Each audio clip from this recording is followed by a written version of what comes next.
Hey guys, how's it going? Masterbucks here, and welcome to another episode of this, the Masters FC Creator Club Career Mode in FIFA 20.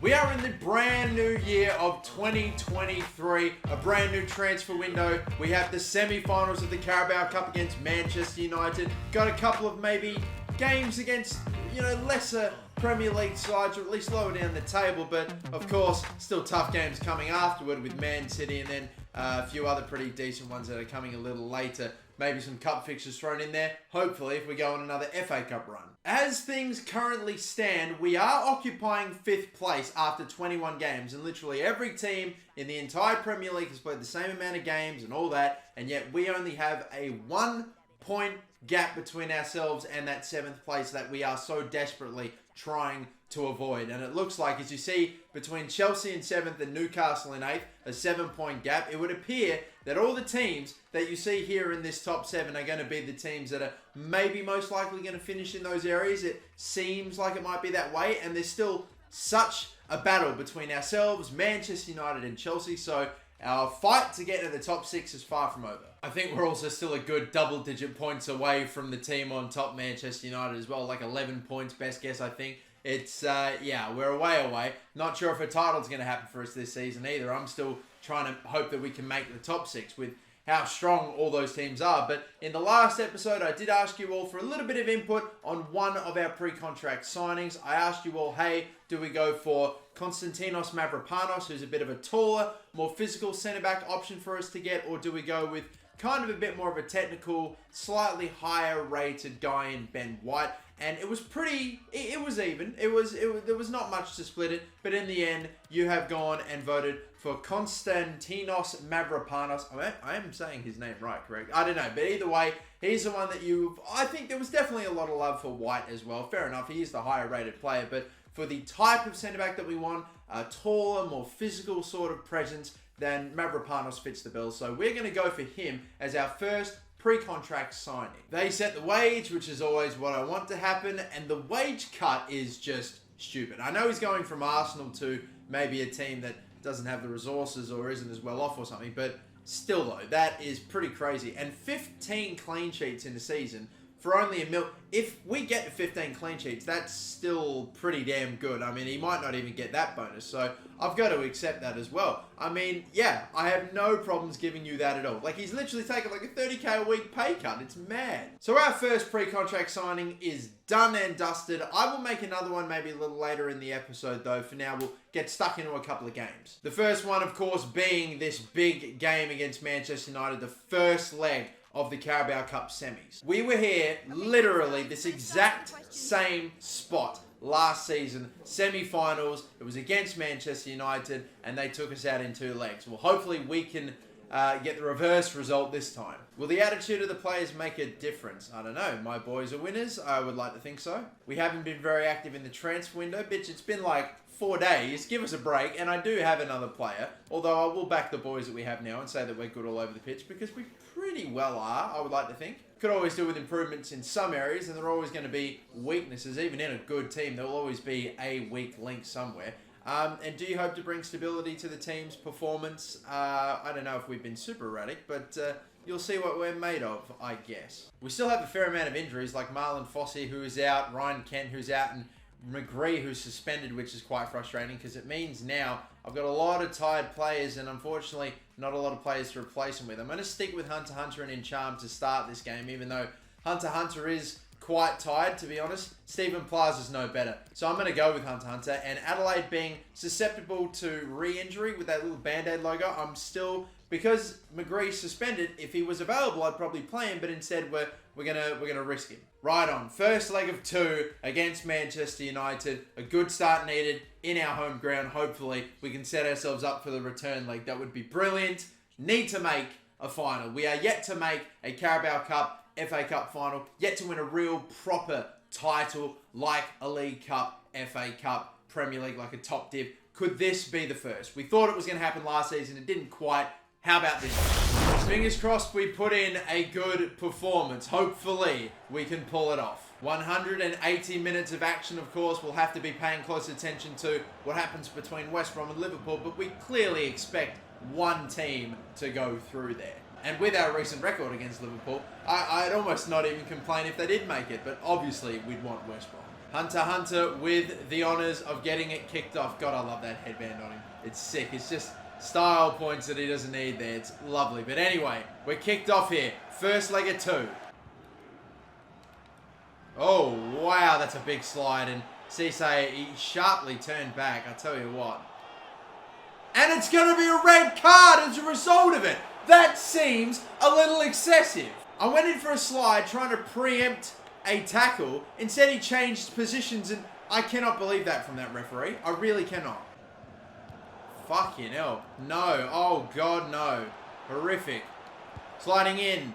And thankfully the shot goes wide and we can finally make that change. It was a real bad turnover there. I've been wanting to make this change for ages, but the play just kept on going. And Charm's going to be the one sacrificed and Deganek's going to come on in his place. Good. Clean. That is well done there from Adelaide.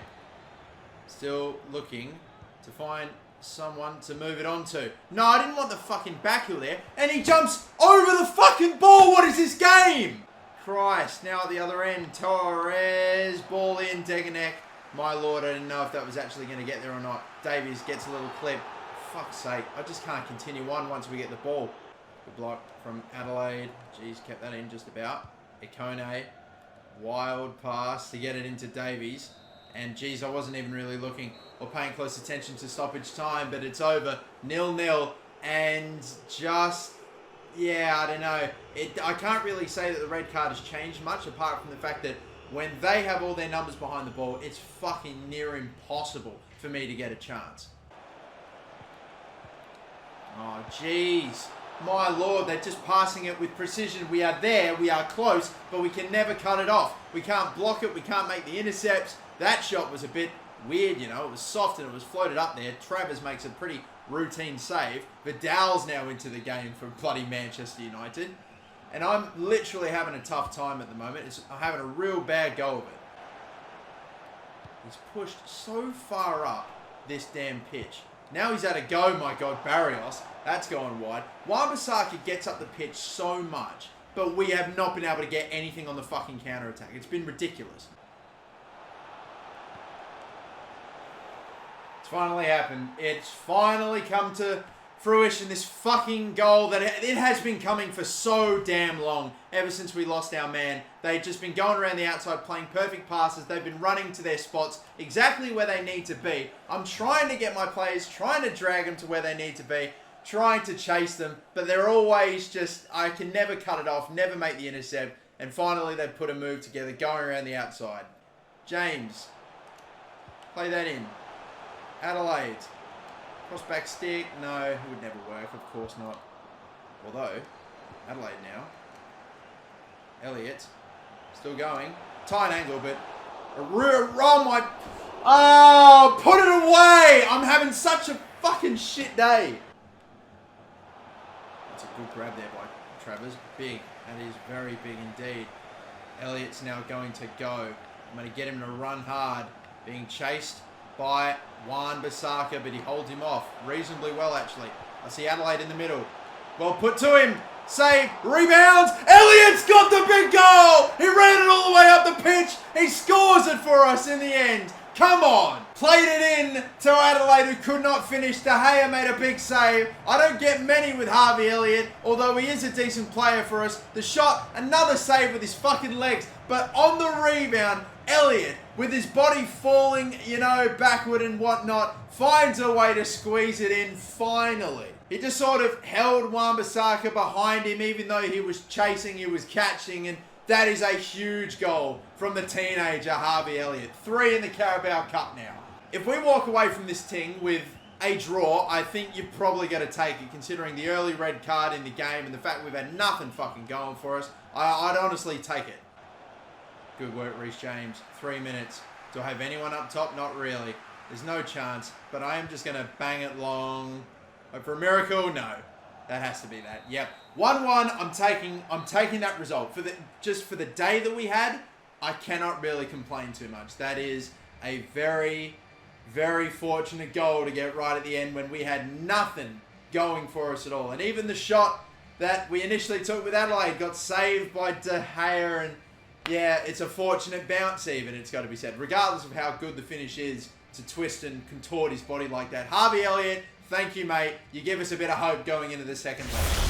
Hunter wanted to let me know that he's happy for the recent chances in the team. And I'm all out here saying, yeah, man, you're doing well. I'm just waiting for that morale to cross over to happy if it can. I hopefully think that will be what allows us to give him a new contract. Because I still can't at the moment. Look, a man that is worth $150 million to us is getting $6K a week. I want... I didn't know! I didn't know! Fuck yes, come on, we've got him locked down. You know what, I think I'm going to take care of this myself. I genuinely just found out then that I can finally give Hunter his contract. Oh, you love to see it, and you love to see the fact that he still wears the Masters FC headband even when he's out and about. Lovely to see. Now then, it looks like it's on me to give the wage, which is never what I want to do. I've offered him a crucial squad role. The range was like 70 grand a week was like the lowest option, I think, wasn't it? So I might start off with a 70K wage. And you know what? For a guy that's going to hopefully kick on and be 90 rated, if he's getting 70K a week, even that's probably a bit of a robbery. But I think that's hopefully more than enough for him to agree upon. If not, it gives us a platform. Yeah, nah, he takes it. I thought he would. Come on. That is that. Hunter is finally locked in. Big boy's going to be here for the long haul. Look, we've got him now for 5 more years. Oh, yes. Oh, yes. Come on. Let's see who else we've got that's on a bit of a shitty contract. Riley McGree is worth 32 mil and only getting 4K a week. We can probably extend that.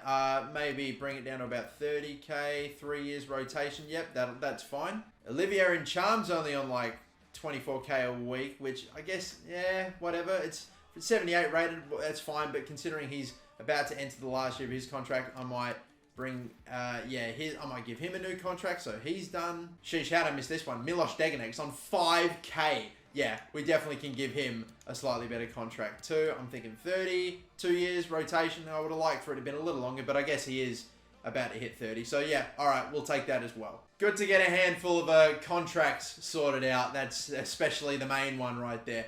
Oh, I'm so happy that we've tied down Hunter. We still had him for about a good 2 years or so, but finally we're getting him paid. That's what I want. That's what I'm talking about. Moving on then from that game against Manchester United into the Premier League now. Brighton, who have actually had decent results. We missed a penalty as well, which is not great, and we get a draw. And because we have players dropping like flies right now, either through suspensions or injuries, Milos Degenek, who just signed a new contract, is now injured. It's thankfully only a 7-day injury. It's not ever great to see a player injured, but just, yeah, whatever. And a suspension. But not only that, we've got 2 other players suspended. Are you kidding me? For cumulative yellow cards. So Tavares is gone, and Davies, our captain, is gone. Literally, we've got so many suspensions all out of nowhere. We've got pretty decent depth in a few areas, but it's getting tested. It's all getting tested. And if we hopefully do indeed make European football or qualify for European football next season with making the top 6 or whatnot, then we're going to need that depth to be even better, which is why, despite the midfield being pretty well stacked, I think I've got a guy here that will take my midfield trio to all 80 plus rated. So no 77, 78 rated in Charms or Riley McGree's anymore. Florentino Luis is a bit more of a defensive midfield option for us. I think he's also a guy that can back up. In my midfield trio, I've got like Tom Davies, who's a bit more of a defensive option for me. I've got Incham, who's well-rounded and great at literally everything. And then I've got Adelaide, who's our attacking midfielder. And Florentino Luis is a bit more of a defensive midfielder. So he can help back up Davies or even go alongside him. And I want him to be the other pre-contract signing that we make. Again, the wage should hopefully be quite decent. And he's got nice potential, I know that. The last player that we got from Benfica anyway, Nuno Tavares, on a loan, he ended up being quite decent. So I'm hoping that we can have another success story here. And again, it's going to be on me to offer the wage. God damn, I don't like this. I don't at all. If we gave 70K to an 86 rated crucial first team player in Hunter, I'm thinking for Florentino Luis, I know the range was like 30 to 40 or something. I'm going to offer 40,000. I think doubling his wage right now. Yes, he is about to get a crucial squad role. So he might be wanting to get a decent upgrade, but I'm hoping 40K. And that should be good enough. Beautiful. I think he should honestly be getting paid more, but we get away with it. Get in. So that is it. There are our two pre-contract signings. Florentino Luis and Mavropanos will be joining Masters FC next season. I am pretty well happy with that bit of business, if you don't mind me saying so. On now to our next game. This one's against Bournemouth, and they're not doing all too great either. Recent results haven't shown that, and we're the home side, so fingers crossed. These sim games are fucking giving me nothing. Like, I am getting my balls busted by this game. We've gone from being 5th and only being like a point away from 7th place to now we are in 7th place, and there's 4 points between us and Manchester United. And the sim games are fucking killing me. I always get nervous with if I sim games and the sim games do really well and maybe I struggle, then people are going to think, oh, the only reason you are where you are on the table is because of the sim games. Well, no, it's a complete opposite effect right now. You know what? Dead set. I'm almost ready to play this game against Watford because oh my goodness, I actually cannot afford to like sim another game and it not go my way in the Premier League, you know. Otherwise, they'll just be, look, we're now 5 points away from Chelsea as well. You know what? I'm just going to do it. I'm just going to do it. Vicarage Road, Watford. We are going to be playing our strongest starting 11, although some of them are a bit tired, like Ikone, Hunter and Elliott to a little extent, my centre-backs to an extent. But no, that is my main starting 11. If I could pick my strongest starting 11, that would be it right there for the first time in yonks. And hopefully, it'll be a team that is capable of taking down Watford and getting us 3 points that we apparently have become incapable of getting in sim games in the Premier League. Let's see. It's just been rainy games after rainy games for me, unfortunately, at the moment. But the last one, hopefully this one goes, I don't know, a bit better. A good excuse for us to get in our beautiful, beautiful looking third kits today, which I can never complain about. And Watford going with that 4-2-3-1 formation that looks intriguing. Some new signings like Eduard, if that's how you pronounce it. Todd Cantwell's there. Can notice a few other names on the bench that look quite new. But yeah, they are about a mid-table side, maybe a little lower than mid-table. Hopefully 3 points is on here. Damn, that was some good play or good build-up there from Watford, but on the counter-attack, come on. This has been the mantle of our whole career. Off to the right, Ikone. Good touch. Going to go a long way here. I might just try to smash this in near post, and it works! The near post is OP. It's taken me too long to realise. Jonathan Ikone, left in absolute acres, just charges at the keeper, and then bang, near post. No need for that side, you know, far post bullshit. Just lasered that one in. Perfect precision. Gets in, lad. That is how you get it started. Jonathan Ikone with his 6th of the season in the Prem. Oh. Oh my God, that would have been brilliant. That would have been so good. Yeah, lovely. Hunter. Bang. Oh my God. I just took a little shot. I shot a little earlier than maybe I would have in the past, but only because I felt like I had a defender closing me down. Davies. Back there for Davies. Touch. The back heel. Now this is more like it. That's right down the middle, Hunter. The keeper can't stop it this time, though. That's some nice 1-2 play right there. The little back heel there from Davies. The burst of pace to get on by. And you're expecting better from the keeper there, ain't you? Hunter, lucky maybe. That one is down the middle. The keeper's just the save, the reaction, the animation is just not on point.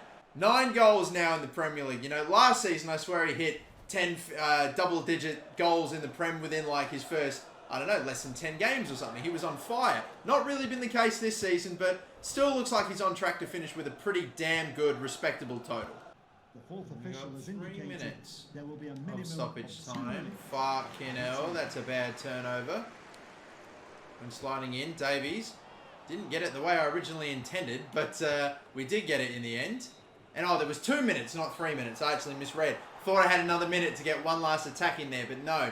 This is it's a performance that I'd expect of the circumstances. We got a near, fully fresh, strong starting 11 out there against a side like Watford. I want to take them to the sword, get the job done. If we want to get into Europe, we need to be able to do this, to win these games. To the right side, overlapping run from James. I get nothing of the sort. But I do have Elliott in some space. That is a gorgeous ball in. And now Davies. Surely, no. Driven wide. Elliott did put it behind him a bit, which slowed him down. That should have been a fucking surefire goal. Don't know if there's going to be an awful lot of cover in the back here. James read that like a book. Lovely to see. Akone, get going. I'm going to see if I can drag your man out of position. No, you took one more touch than you needed to. Oh, but he's onside. I genuinely thought he was off. Try to get the goal the same way? Nah, we'll go a different way. We will go across the face of goal. Akone has a brace. Here we go. Taking care of business. Going through that man today, which we don't typically do, but he still gets his numbers, and he's having a fine season for us at right wing. Lovely work, Jonathan Akone. We can really, once we get the right position going, we can really set him up to just get in. And I thought for sure he'd be offside here. But no, he's put it away. Oh no. How could we have allowed this? Cisse though. But still no. Travers. God damn, we had to get rid of that. And what a fucking clearance. Oh my god, that has worked out brilliantly. And Hunter, is he onside here? That is the question. Oh my lord, he is. What a move. What a move and what a goal. I thought again there were questions about offside or not. But no. What a game. What a result. From a perfect clearance from Kerry. We never get that. It lands straight to Hunter, who just heads it down for Adelaide. We work it out. We figure a way to send him through. And then bang, perfectly put away. That was looking like for a second Watford were going to get an easy one. And then we go and just make it 4. It's our day today. And there is number 10 for the Premier League season for Hunter. It comes in 22 games. Oh, keeper's made a horrible mistake, but he's going to get away with it. Oh my God, lucky cunt. Oh, ball flicked up over the top. It was there. Just couldn't find a way to work it out. Their backline just kept pushing back and no gap open. But it's still not going to change what has been a dominant day. 4-0. And I think the Sliders are going to have to get a little nudge even after this one with that 4-0 win. But it's a result that I expected of myself and of this team. And it's a result that we got. So let's just call that what it was. Straight up murked. Domination. Absolutely done them for just everything. Class, ability. Yeah, we were the superior side by a long way. And Hunter to get a brace as well. Love it. Success breeds confidence. Hopefully he can really kick on. Akone was also absolutely brilliant. I mean, not always our go-to guy. To be fair, our wingers not normally are. They normally just carry the ball up for us and then either cut in, shoot, or cut in and pass to someone else, you know. But no, good to see Akone get amongst the goals, and we've won again. Finally, a much-needed win after the awful sim results. Come on. Great stuff from the lads. Let's go. And on from that, we progress to now the FA Cup 4th round. We have Brighton. We literally just simmed against these guys and we got, what was it, like a draw? So I'm nervous about what result we may get in this competition. Hey, look, listen, we've got bigger fish to fry. We've got potentially a Carabao Cup final, which if we can make that, we're in so much more of a position or a better position to make that than the FA Cup with so many more rounds left. So I'm still going to play the second team for this one away against Brighton. I know I'm asking to lose, but hear me out. The game only 3 days later against Manchester United. I need my starting 11 fresh for that, especially since I played them only about a week after this Watford fixture. That's when that Manchester United game is. I need my team as fresh as possible. And also, no bloody suspensions either. I think it only makes sense. Hopefully, they are still game enough to get me into the next round. Are they skipping it? Oh, Kent gets an early goal. Skipping ahead. They indeed are. Lovely, lovely to see. Akone off the bench grabs a goal in Charman Kent. And would you take a look at this? He's already Hunter. After simming one game without him in the starting 11, he's already all like, oh, I may have to consider my future. After just signing a 5-year deal. I told you it's got nothing to do with how much he's getting paid and anything like that. It's just this stupid glitch or whatever you want to call it, this bug with crucial first-team players that they miss 1 minute of action and it's the worst thing in the world and they have to go. Got a bit more player training left to do, and I'll tell you what, Murphy, the right back who we've been training up for a while now, is up to a 65. I think the time has come for me to promote him.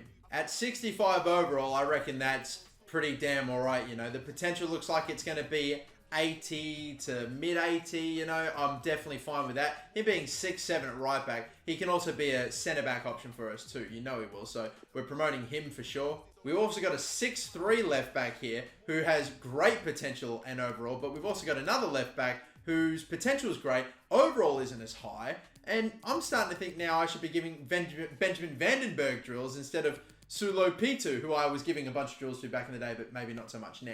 Anyway, advancing ahead, we're going to leave this episode here with this game that we've got coming up against Manchester United, this all-important second leg in the Carabao Cup. Like, one gigantic game that I just cannot relive the hurt and the memories from last season, and we must put it behind us. We are going to have to go to Old Trafford to get it done against them if we are to make the final of the Carabao Cup, which looks at this stage as though it will definitely be against Liverpool after they took a 2-0 win.